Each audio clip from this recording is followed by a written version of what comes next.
Start your business from scratch or create a franchise?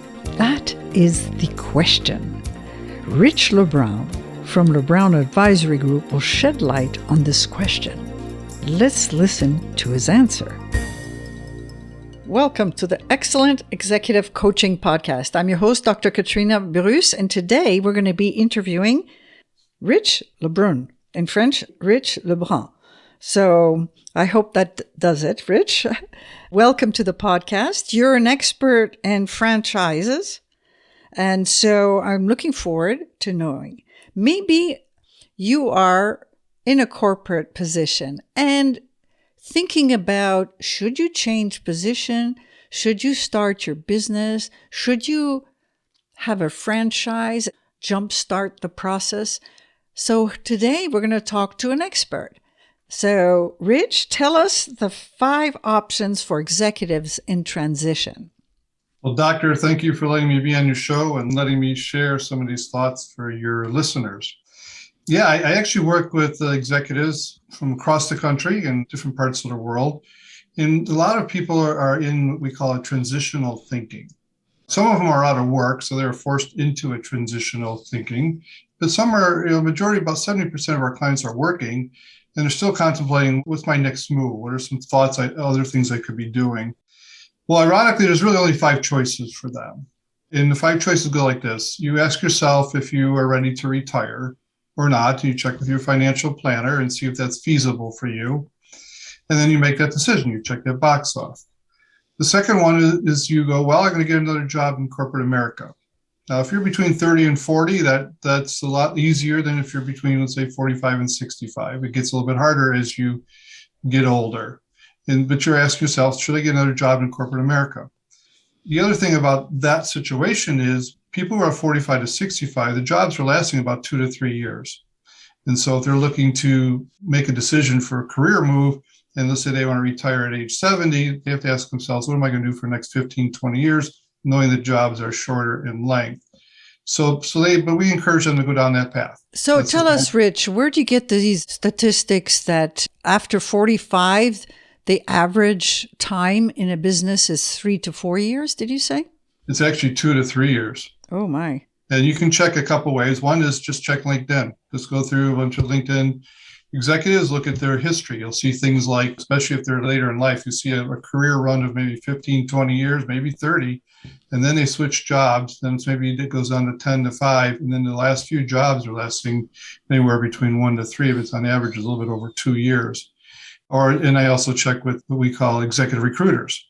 Yes, Okay. well, how do you explain that? Why so short? Because they can't make the transition? 2 years is usually a grace period when you work for corporate America. So, well, yeah, ironically, CEOs' average lifespan is 5 years, to give you some benchmark. But as you get older, there's more wisdom that comes with the job. People like hiring people for their wisdom, but yet there also sometimes are more costs insurance-wise, more pay. You'll see executives who are making a certain amount of money, and then they switch jobs, and they're finding out their salaries are being reduced 30 to 40%. So the employers know that they want the wisdom, but they also know they have to incur more costs to pay for that wisdom. And so that market gets a little bit less attractive, whereas they can go after the 30 to 40-year-olds and catch them, as we call, the rising stars. So that's the reality of the situation. And we always say, just like you did, where do I get my statistics? Check with executive recruiters and just check LinkedIn. You'll see plays true. I actually did a survey of about 800 executives on LinkedIn and to verify this information. oh, good. Okay. Yeah. That's a little surprising. Great. Yeah, it is. And it's part of my story. I was in the market at 6 years old, which I could maybe another time explain that story.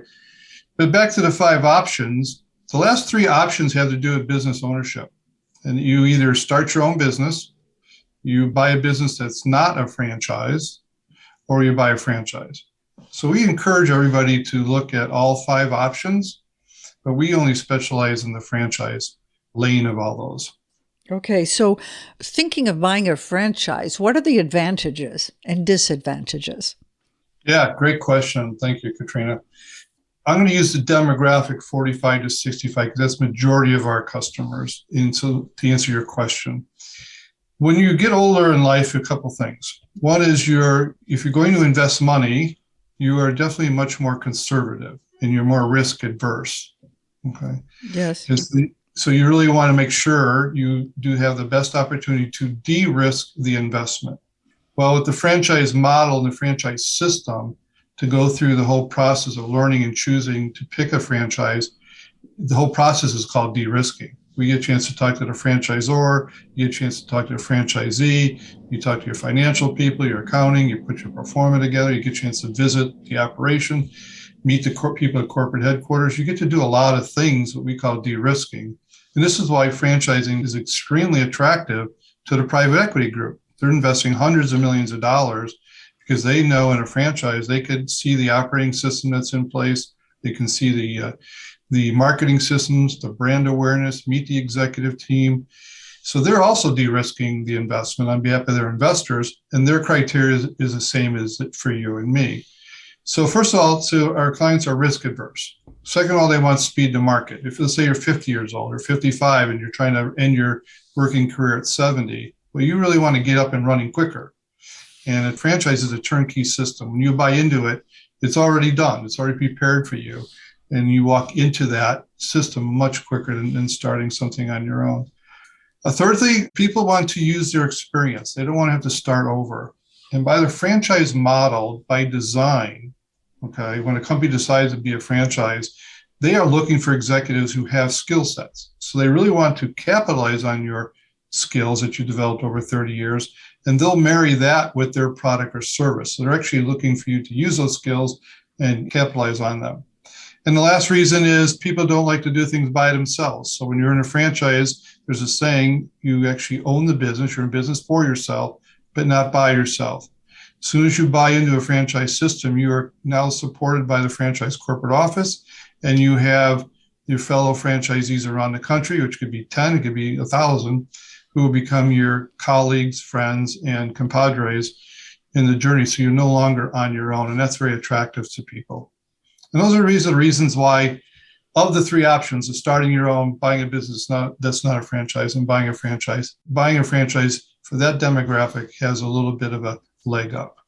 Yes, very interesting, because a lot of CEOs, they're very lonesome at the top. So to have this how-to basically and resources with other franchisees. But what are the disadvantages of a franchise?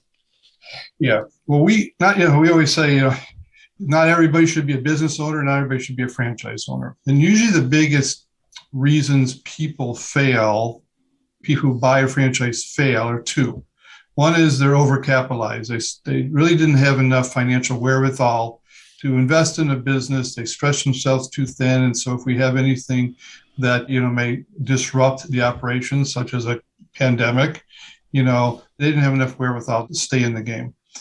And the other one, which is really more importantly, is they're not good at following systems. In other words, when you buy a franchise, you are buying a system. So the analogy we use, if you bought a McDonald's and you try to sell hot dogs, it doesn't work. So if you spend 6 months a year trying to figure out how to sell hot dogs in a McDonald's franchise, you would just be wasting your time. You bought a McDonald's franchise, you need to sell what they have designed in their product and services. So when people who are not good at following systems, and we try to find that ahead of time, we say don't buy a franchise because you'll feel restricted. And on the opposite side, for example, veterans are very endeared by franchise companies because they are used to following systems through the military. Interesting. So they're very great candidates for franchises. Okay, I see. They like systems. Yeah. Oh, great. So what else? There's also financial cost.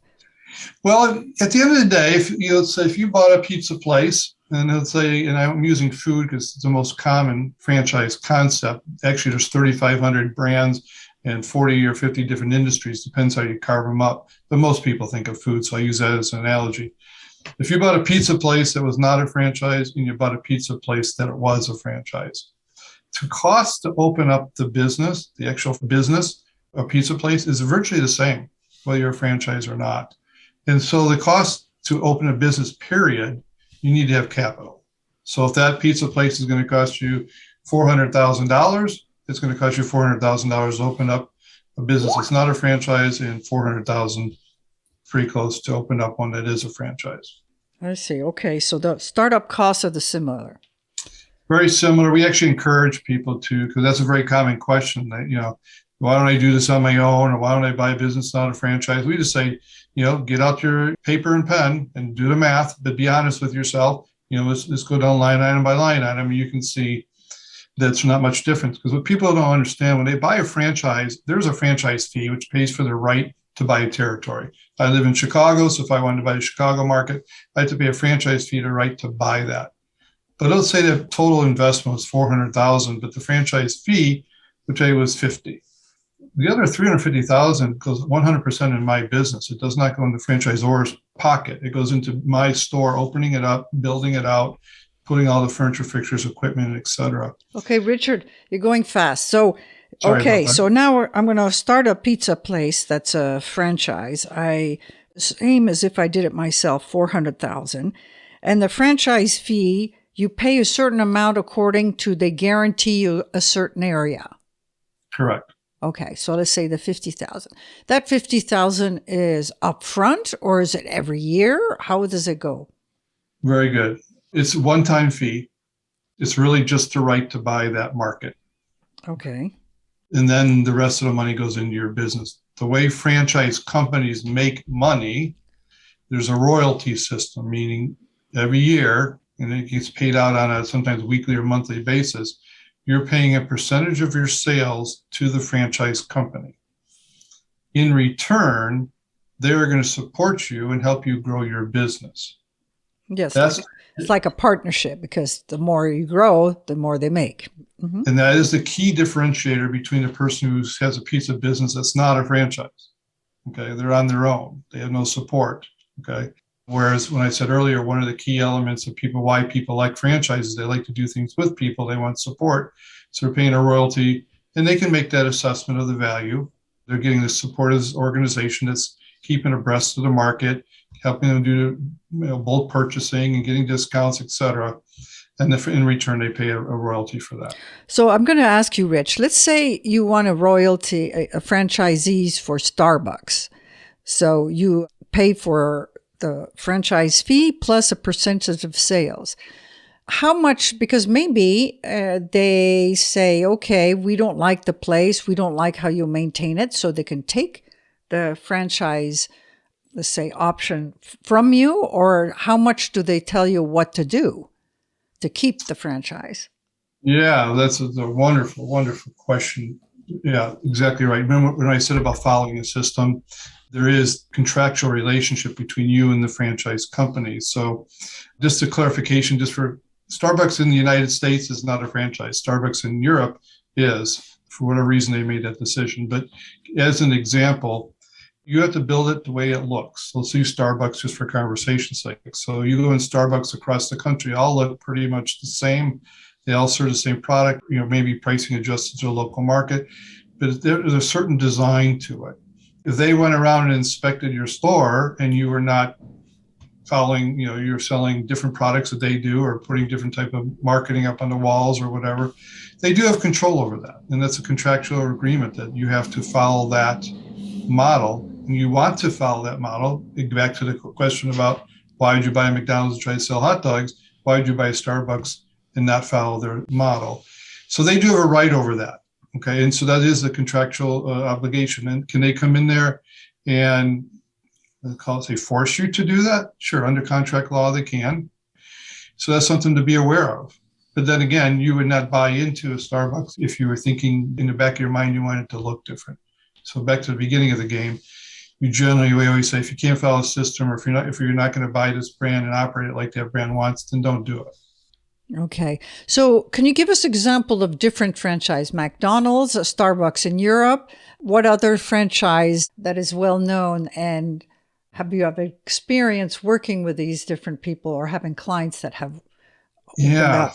People don't realize that the franchise industry is, first of all, it's a business model. If I can take 2 seconds or maybe 30 seconds to explain this real quickly. When Starbucks decided in the boardroom not to be a franchise, they wanted to control their destiny. They wanted to hire employees. They wanted to use their own capital. They wanted to control the pace of distribution. A company, let's say, use a food brand, let's say, Dunkin' Donuts, they sat in their boardroom and said, no, we want to be a franchise. We want to use somebody else's capital. We want to use Katrina's money. Okay. We think we can increase the pace of distribution.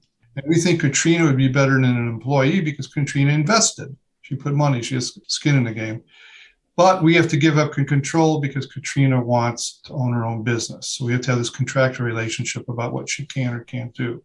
So now, all that said and done, there's about 3,500 brands in the industry. People think of food. And then sports and fitness. We have medical. We have automotive. We have accounting, executive coaching, employment agency, senior care. People don't realize how many things that they drive by or interactions or purchases they make with product or services that are franchises.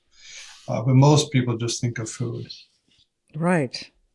So Starbucks used their capital and wanted to have more control on the employees and how it's developed. Like you said, like Dunkin' Donuts, if they accept the franchisees, they could potentially develop faster. Yeah, part of our services that we offer to our clients, we offer two levels of services. One is we help people buy franchises if they want to. But we also have services where companies want to become a franchise. And one of the key questions we ask them, do you want to manage people or do you want to manage owners? Okay, do you want to manage employees or do you want to manage owners? Because when you're a franchise, you're managing owners. When you're Starbucks, you're managing employees. And so it's a key question for them to strategically ask themselves before they decide to become a franchise. And we help them on that process as well.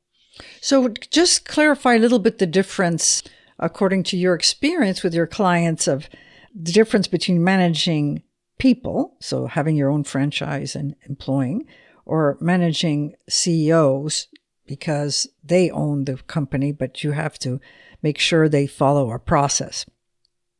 Yeah, well, again, that is attributed to a company who's sitting in their boardroom asking, do we want to be a franchise or not? So from that perspective, as they sell, Starbucks grew, every store they grew, they had to hire employees and they managed and they get thousands and thousands of employees. And Dunkin' Donuts may have only 1,000 owners. Now those owners have employees, so but Dunkin' Donuts corporate office is only managing the 1,000 owners that own Dunkin' Donuts around the country. So you're dealing with a different caliber of person. You're dealing with a business owner. Okay, so what are the traits of the differences between those two types of owners?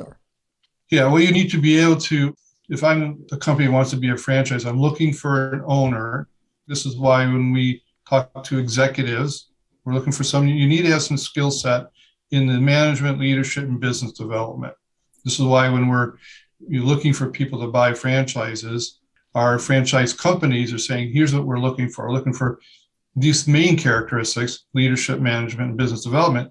And then if you have something specific, let's say you're doing childcare, you got to be passionate about kids. Or if you're doing pets, you should have a passion about animals. Or if you're doing senior care, have some type of interest in helping people, elderly people. But they're looking, the key components that transfers across all of them is management, leadership, and some business development skills. Interesting. Very. Okay. So you advise when you have somebody come in, you go through different options. Let's say you need a manager and leadership, whether you do directly with a lot of people or with a lot of CEOs. But what's the difference in the type of leadership and management, would you say? Can you qualify that? Well, we do in our process. I mean, our process takes about 4 months to go through. It's about 2 to 5 hours a week. Very thorough MBA level approach to help them evaluate business. And by the way, we do this, there's no cost for our service. We are paid by the different franchise companies, which we represent hundreds of them. So there's no cost to our clients. But in that journey, it's a self-discovery for them. Now I'm talking to people, middle management to CEOs, and we need to really zero in on, okay, have you been a leader? Have you managed people? Have you hired talent? Have you built successful teams? Do you know how to hire? Do you know how to fire? Okay. Financial, do you have P&L responsibility? Do you know if something looks profitable? Do you know how to control costs? Business development. Have you done any type of sales? Are you consultative sales? Are you a hunter? Or do you want customers to find you? We do a lot of that evaluation with the clients before we go out there and find brands that match up, because we have some really great CEOs, but they've done no business development, so they're better at leading salespeople, but they themselves were not necessarily good at business development. Well, that would take a different type of brand. A brand maybe where customers find them versus the ones where they have to go out and find customers. So we do a lot of that assessment up front, and then we match up brands to their characteristics. Great. So if you have been thinking about starting your own business, you got to contact Rich to know if it's a franchise or you got to own your business straight. Where can people get a hold of you? A few ways. My number is 847-912-4310. They can call or text. My email is LeBrun, LeBrun, advisory group @gmail.com, or check me out on the website, rlebrun.com, and you can read a little bit about our services. And if you want to click on our contact information, we get a 15-minute call, and I can give you a little bit more detailed lay of the land. Wonderful. And of course, this will be in the show notes. Thank you so very much, Rich. Doctor, again, thank you for what you do, and I really appreciate the opportunity to be on your show. Thank you. We would love to know what you thought of this podcast. Write us an email at drkatrina, with a K, at excellentexecutivecoaching.com. We would love to hear what you liked and what we could improve. This podcast has been sponsored by excellentexecutivecoaching.com. Thank you for listening to the Excellent Executive Coaching Podcast. You can subscribe to all future podcasts at excellentexecutivecoaching.com. Join us each Wednesday to learn more about the latest trends in leadership techniques and bring your coaching to the next level. To learn more about Dr. Burrus' CEO Mastermind, use the contact form at excellentexecutivecoaching.com.